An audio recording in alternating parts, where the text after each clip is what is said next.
Zara grew up in the servant quarters of Obioha Hills, a place where the walls were old but her mother's heart was rich with wisdom. Every morning, she watched her mother sweep the marble floors of the grand Okiri mansion, her hands rough but her smile calm. Zara often helped, polishing the silver trays, arranging flowers, carrying water. The Okiri family lived like royalty, their laughter echoing through rooms Zara could only dream of entering. Yet her mother always reminded her, "We may serve with our hands, but never let anyone make your heart feel small." But not everyone saw her that way. The Okiri children, especially Kelechi, made sure she knew her place. "Servant's daughter," he would say with a smirk whenever she passed by in her simple uniform. His friends would laugh, pointing at her worn slippers. Zara tried to ignore them, but their words cut deep, leaving quiet scars she never showed. Still, she carried herself with grace. Never rude, never bitter. Sometimes, when she walked past the mansion's mirror-like windows, she'd see her reflection and whisper, "One day, they'll see me differently." She didn't know how or when, but something inside her told her that her story wasn't meant to end in the quarters. Even after all the mocking and laughter, Zara never allowed hate to live in her heart. She had learned from her mother that kindness was not weakness. So she kept serving quietly, doing her chores with care and respect. Most people in the big mansion barely noticed her, but there was one person who did, Chief Okiri, the old family patriarch. He was wise, gentle, and slowly losing his sight.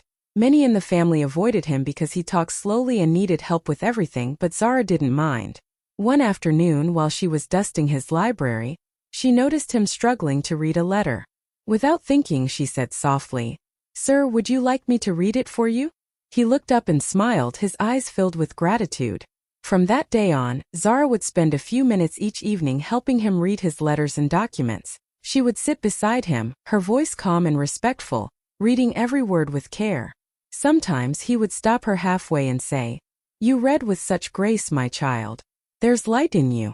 Never let the world take that away." Zara would blush and smile shyly, brushing it off as just another kind compliment. She never saw it as something special. She was simply doing what felt right. She helped him eat, fetched his walking stick, and even made sure he took his medicine.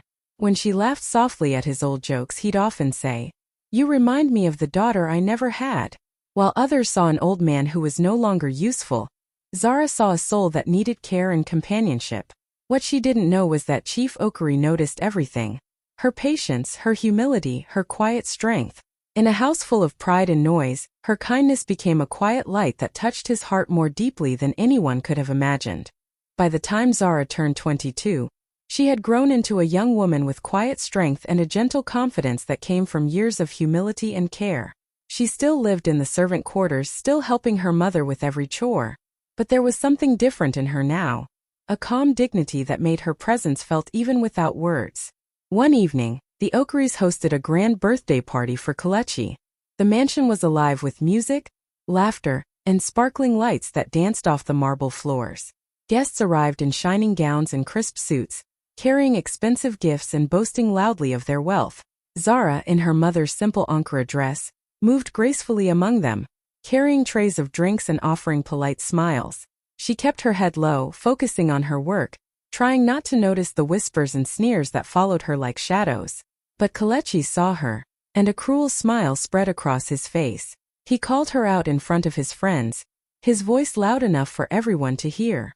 "You don't belong here, Zara. You're just staff." Laughter erupted around him, sharp and cutting.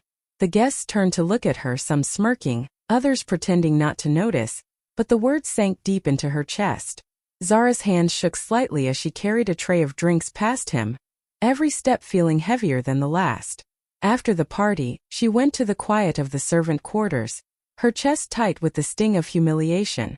The laughter and Kelechi's mocking words echoed in her mind like a cruel melody she couldn't stop hearing. Her mother held her close, her voice soft and steady. "Zara, remember, we serve with our hands, but God sees the heart." Zara pressed her face into her mother's shoulder and promised herself silently, "One day, I will rise so high that no one will ever make me feel small again." That night, under the flickering lamp of the quarters, her tears fell quietly, carrying with them a seed of determination that would one day. That night, the moon hung low over the servant quarters, casting a silver glow over the worn walls and dusty ground. Zara sat on the wooden steps, her shoulders shaking with silent sobs. The laughter from the mansion still rang in her ears, echoing Kelechi's cruel words over and over. "You're just staff, a servant's daughter." Her chest ached and for a moment, the world felt unbearably heavy. Her mother came out, carrying a small oil lamp that flickered gently in the night air. She sat beside Zara, placing a warm, steady hand over hers. "My child," she whispered, her voice soft but firm. "We serve with our hands, but God sees our hearts. He knows who you are, even if they cannot." Her words wrapped around Zara like a comforting blanket, yet the pain didn't leave immediately. Zara looked up at the moon, its light reflecting in her teary eyes. She thought of all the years she had worked quietly, unseen, unnoticed, always giving care without expecting anything in return. And now, even after all her patience and kindness, she had been humiliated again. But somewhere deep inside, a small flame of determination sparked. She pressed her hands together and promised herself quietly, "One day, I will rise so high that no one will ever make me feel small again. I will be more than their laughter, more than their mockery." Her mother squeezed her hand, sensing the shift in her daughter's spirit. "Yes, Zara. One day, your worth will shine so bright that they will not know where to look." Zara nodded, wiping her tears against her sleeve. The cool night air wrapped around her, carrying a strange sense of hope. That night, in the silence broken only by distant crickets and the soft rustle of leaves, Zara's heart carried both pain and promise. A promise that her life would one day rewrite the story that others thought they controlled. The tears were not just for sorrow. They were the first drops of a storm that would change everything. Months passed, and the grand halls of the Okery mansion grew quieter. Chief Okery, once a strong and commanding presence, now lay frail in his bedroom, his body failing him day by day. His voice, once booming with authority, had softened to a whisper, and his steps were slow and shaky. Many of his relatives, eyeing his wealth, spent more time arguing over inheritance than visiting him. They saw him as a fading figure whose fortune was theirs to claim, not as a man who had once held the family together. But Zara was different. She did not see the mansion's walls, the gold, or the power. She saw the man behind them, the man who had once smiled at her small acts of kindness. Every morning she would quietly enter his room, carrying a tray of warm soup or a stack of letters he could no longer read alone. She would sit by his side, gently reading each word aloud, and sometimes she would pause to hold his hand, letting him feel human warmth in a world that seemed to have forgotten him. And slowly the room would fill with laughter again. Zara had a way of easing his pain with simple stories, small jokes, and patient listening.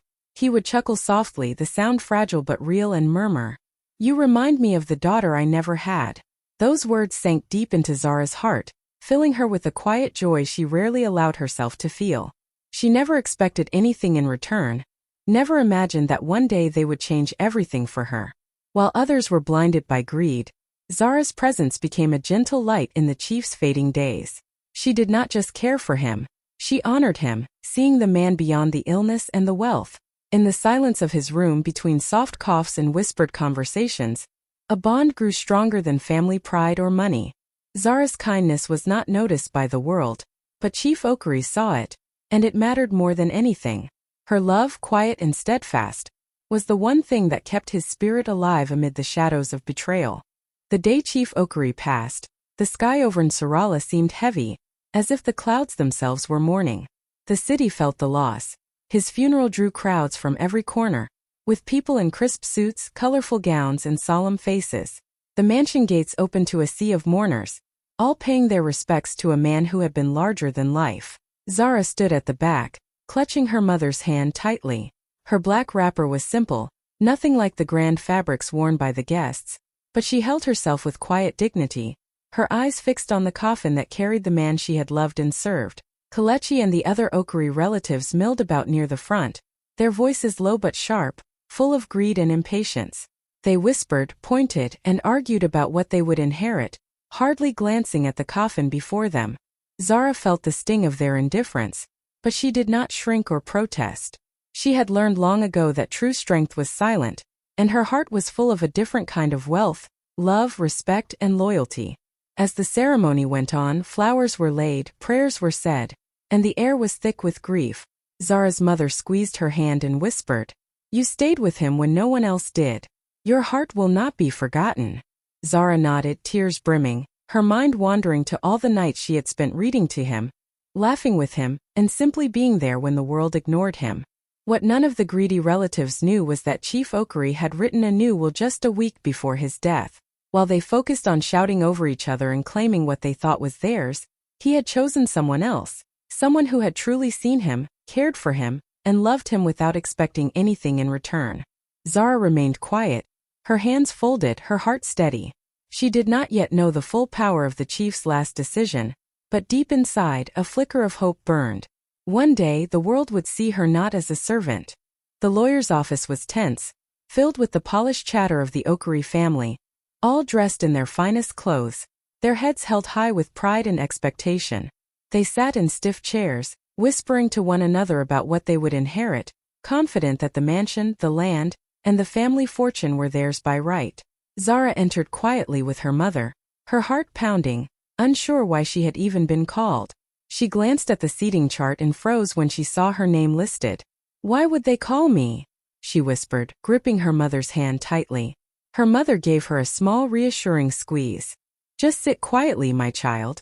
Trust in what is right." Zara nodded, swallowing the lump in her throat. The room was full of eyes, curious, arrogant, expectant, none of them expecting anything from her. The lawyer cleared his throat and began reading. At first, it seemed like the usual words, the legal jargon that promised properties, money, and titles. Then came the moment that made the room fall heavier with silence. The chief had written a new will, a final testament of his heart. He left the mansion, half of his land, and a substantial portion of his wealth to Zara Chukwu, the servant's daughter who had quietly cared for him in his weakest days. Gasps erupted across the room. Kelechi's mouth fell open, and the whispers turned into stunned murmurs. This must be a mistake," he stammered, his voice shaky with disbelief. But the lawyer continued calmly, showing the signed and stamped document. "Chief Okiri's will is clear," he said. "He chose Zara because she showed love when others showed greed. She stayed by his side, patient and kind, until the end."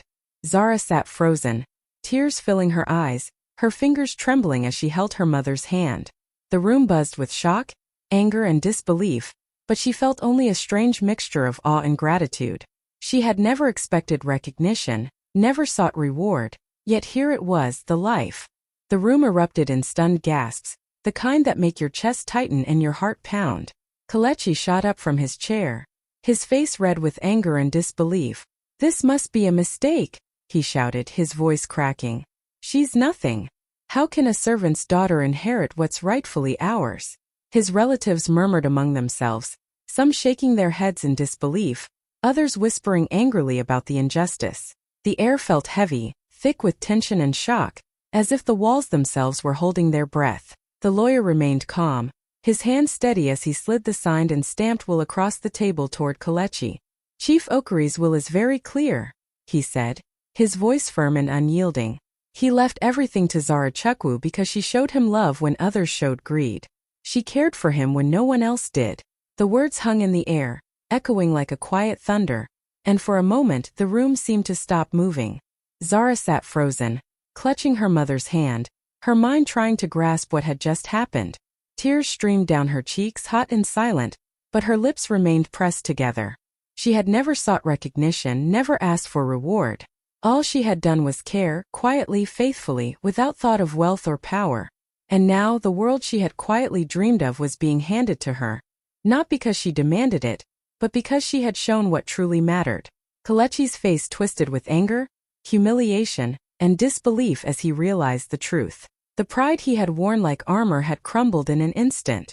Around him, relatives who had once sneered at Zara now looked at her with a mixture of fear, shame, and awe. The servant's daughter, the girl they had mocked, ignored, and dismissed, was now the rightful heir.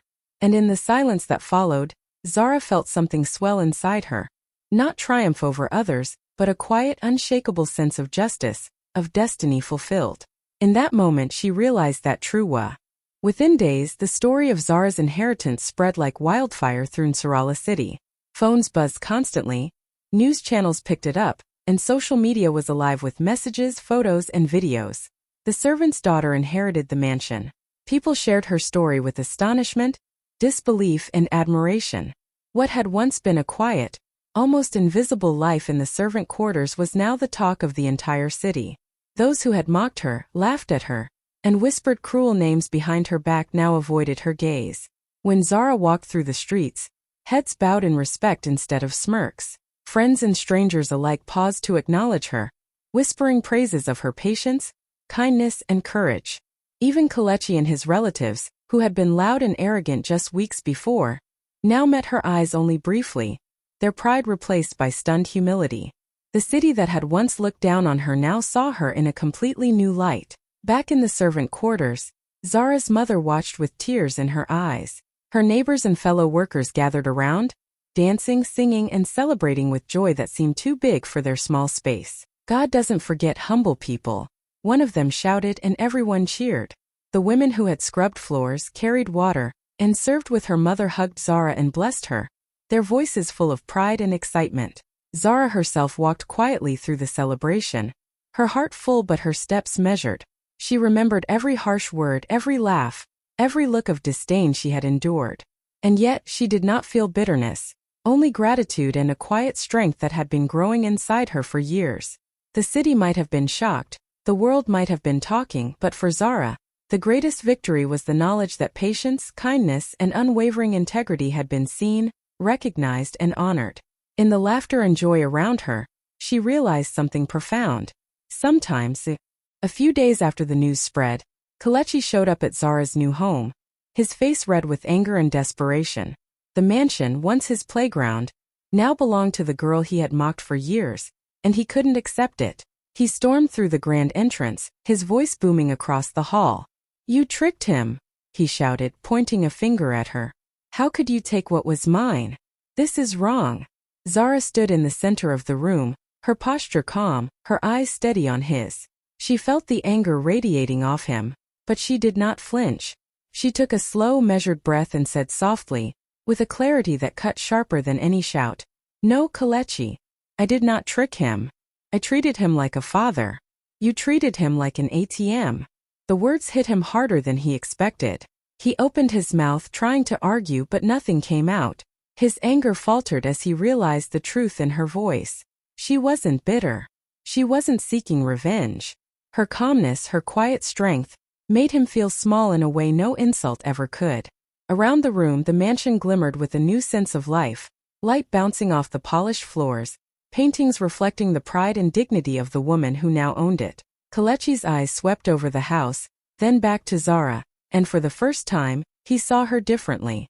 The girl he had dismissed, laughed at, and called the servant's daughter, was no longer small in anyone's eyes. She was composed, poised, and full of a quiet power that demanded respect. He sank into a chair, speechless, the weight of his mistakes pressing down on him. Zara didn't yell, she didn't gloat. She simply looked at him with a mixture of compassion and firmness, letting him feel the consequences of his arrogance. In that moment, Kelechi understood something he had never learned in the luxury he had taken for granted. True strength comes from kindness, patience, and integrity, qualities he had ignored, and Zara had embodied. Zara could have done anything with the mansion, thrown out the oakeries, closed the doors, and lived in silence away from those who had mocked her. But her heart had never been about revenge. Instead, she made a choice that surprised everyone. She reopened the mansion, not as her home alone, but as a refuge for those who needed it most. She called it the House of Hope, a place where widows, orphan girls, and young women from poor neighborhoods could come to learn, grow, and feel safe. The first day it opened, the gates were crowded with women holding children, carrying bundles of hope and fear alike. Zara walked among them, greeting each one with warmth and humility, listening to their stories and offering help where it was needed. Volunteers from the city joined her, inspired by her vision. The mansion, once filled with pride and wealth, now buzzed with laughter, learning, and gratitude. Rooms that had hosted lavish parties now held classes for sewing, reading, and crafts. Gardens that had been for show became vegetable patches to teach self-sufficiency. Word of her kindness spread quickly. People who had expected her to seek revenge were shocked. Even the Oakary family, once proud and dismissive, began to watch her with new eyes. They saw how she carried herself with dignity, how she extended her hands to help others, and how her calm authority earned genuine respect. Kelechi, now humbled, visited quietly, seeing her not just as the woman who inherited a fortune, but as someone whose heart was larger than any mansion could hold. Zara often stood on the balcony overlooking the gardens, feeling the sun warm her face and hearing the soft chatter of the girls and women below. She remembered her own years of waiting, of enduring mockery and pain, and she smiled quietly. This is what matters, she thought. Wealth is temporary, but love, compassion, and hope last forever. The House of Hope wasn't just a home. It was a symbol proof that true power lies in lifting. Months passed, and the world seemed to have a way of balancing itself. Kelechi, once confident and arrogant, faced the harsh consequences of his poor decisions. His business, built on shortcuts and greed, collapsed under the weight of bad investments and careless choices. The man who had mocked, laughed at, and dismissed Zara now found himself desperate, his pride shattered and his future uncertain. Hesitantly, he returned to the House of Hope, the same mansion he had once ruled in arrogance. He approached Zara with bowed shoulders and eyes full of shame, unsure if she would even speak to him. "Zara, I need your advice," he murmured, his voice trembling. The words felt foreign coming from him, but they were genuine. For the first time he realized that his wealth, his status, and his arrogance could not save him. Zara looked at him calmly, her eyes steady, her expression kind but firm. She did not gloat. She did not remind him of the years he had laughed at her. Instead, she extended her hand and shared her guidance with patience and care. "Kelechi," she said softly, "we rise not by taking from others but by lifting them. True strength comes from helping, not harming." He listened, slowly understanding the depth of what he had lost, and what he had ignored. Tears filled his eyes as he thought of the moments he had scorned her, the years he had wasted in arrogance, and the heart he had failed to recognize. I was wrong," he whispered, his voice breaking. Zara placed a comforting hand on his shoulder, not out of pity but out of compassion. She knew he had learned a lesson that money and pride could never teach. "It's never too late to change," she said gently. "But remember, growth comes from humility and service, not from greed." For Kelechi, the lesson cut deeper than any failure ever could. He broke down completely, tears flowing freely, as he realized that the woman he had mocked, the servant's daughter, had shown him more strength, wisdom, and grace.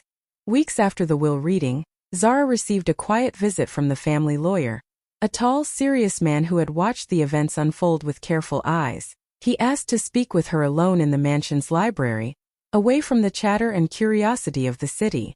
Zara followed him, her heart curious but calm, wondering what more there could be to learn about the chief's final decision. The lawyer closed the door gently and looked at her with a thoughtful expression. "Zara," he began, his voice low and steady, "there's something you should know about why Chief Okiri chose you. He had seen your kindness all along. While others fought over money, while others showed greed, you stayed by his side. You cared for him without expecting anything. That is why he left everything to you." Zara felt a lump form in her throat. She had never thought about the will in terms of reward. She had helped the chief because it felt right, because she loved him like family, without any thought of what she might gain. And now she realized that her goodness, the very thing she had taken for granted, had become her greatest inheritance. The lawyer continued, "He also knew something most people never understand, that riches can destroy families if placed in the wrong hands. He wanted someone who had a pure heart, someone who would use what he had built not for selfish gain, but for something meaningful. That's why he chose you, Zara." Tears slid down Zara's cheeks silently, hot and unbidden. For years she had endured humiliation, mockery, and hardship, and yet her heart had remained patient, gentle, and true. Now she understood that every act of kindness, every moment she had spent caring without expectation, had led to this. Sitting in the quiet library, Zara felt a deep, profound sense of peace. She realized that the life she had built in humility and love was more powerful than any wealth or title. Her goodness had shaped her destiny, and in that moment she knew that the greatest. Months later, Zara stood on a grand stage, the bright lights reflecting off her radiant gold and green gown, a design inspired by the royal Igbo traditions. The hall was filled with applause, camera flashes, and the hum of excitement from dignitaries, journalists, and guests who had come to celebrate her work. She felt a mixture of pride and humility, remembering the long journey that had brought her here, from the quiet servant quarters of Obioha Hills to the center of national recognition. As she accepted the National Award for Community Impact, she thought of all the girls and women who had walked through the House of Hope, many carrying pain, fear, or doubt, just as she once had. The award was not for her alone. It was a recognition of what patience, kindness, and determination could achieve. She took a deep breath, the microphone warming beneath her hands, and spoke with a calm authority that carried across the hall. "This," she said, her voice steady but filled with emotion, "is for every girl who was ever told she was not enough, for every girl who was laughed at, dismissed, or made to feel small. You are enough. Your heart, your courage, and your kindness will carry you farther than anyone can imagine. Never forget that your worth is not measured by what others say, but by how you choose to live and love." The audience rose, applauding her words and the journey they represented. Cameras flashed, capturing not just the elegance of her gown or the grandeur of the hall, but the triumph of a life that had refused to bow to cruelty, mockery, or despair.